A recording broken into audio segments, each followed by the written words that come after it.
Bismillahirrahmanirrahim. Assalamualaikum warahmatullahi wabarakatuh.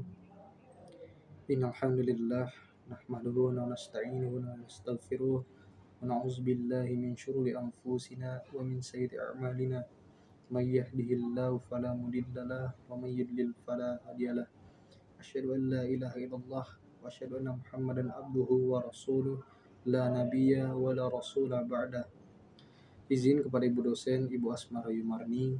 Perkenalkan, nama saya Aldo Revano Danendra, akan mengerjakan tugas ujian tengah semester mata pelajaran Akidah Akhlak.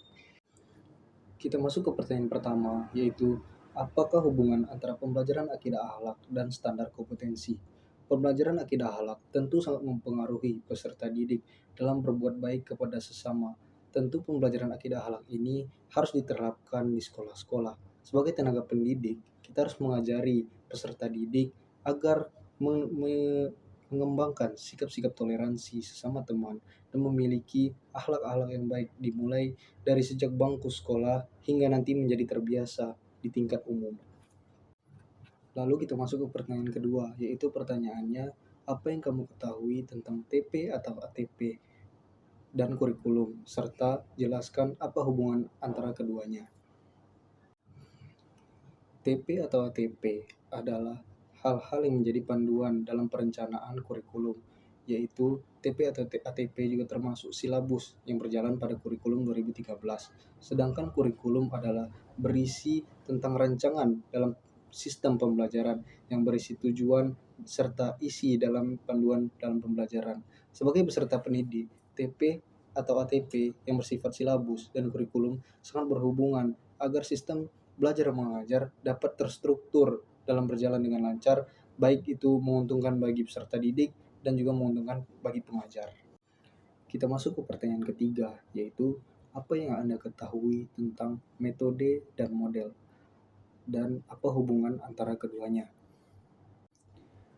Model adalah representasi sederhana dari suatu sistem atau proses, sedangkan metode adalah hal-hal yang digunakan oleh tenaga pendidik untuk memberikan bahan ajaran kepada peserta didik agar peserta didik dapat mengerti.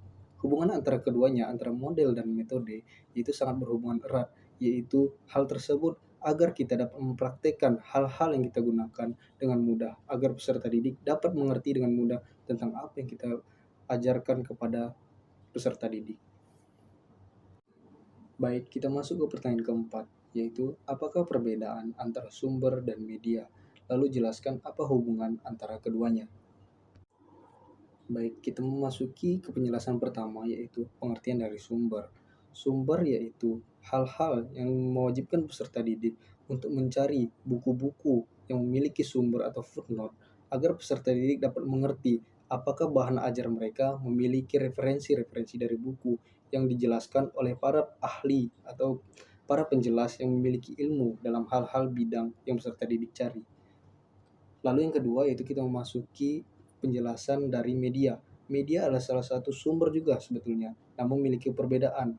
Media ini memasuki ke bidang teknologi atau teknik yang bersifat hal-hal yang sifatnya modern. Lalu peserta didik dapat mencari media-media tersebut melalui dokumen atau website-website yang sudah tersedia yang menjadi alat baca atau alat ajar bagi peserta didik dan pengajar.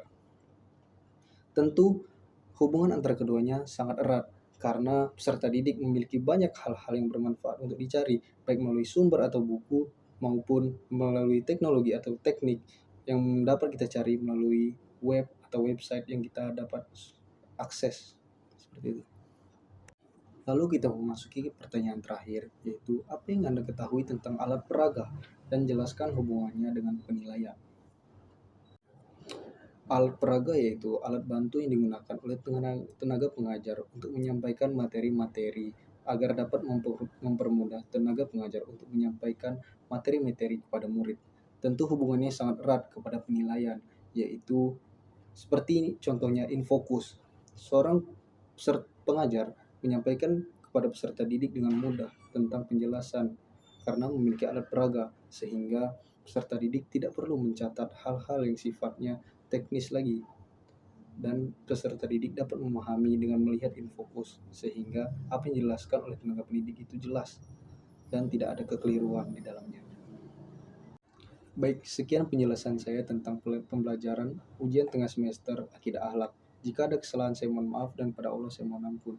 Wabillahi taufiq wal hidayah. Wassalamualaikum warahmatullahi wabarakatuh.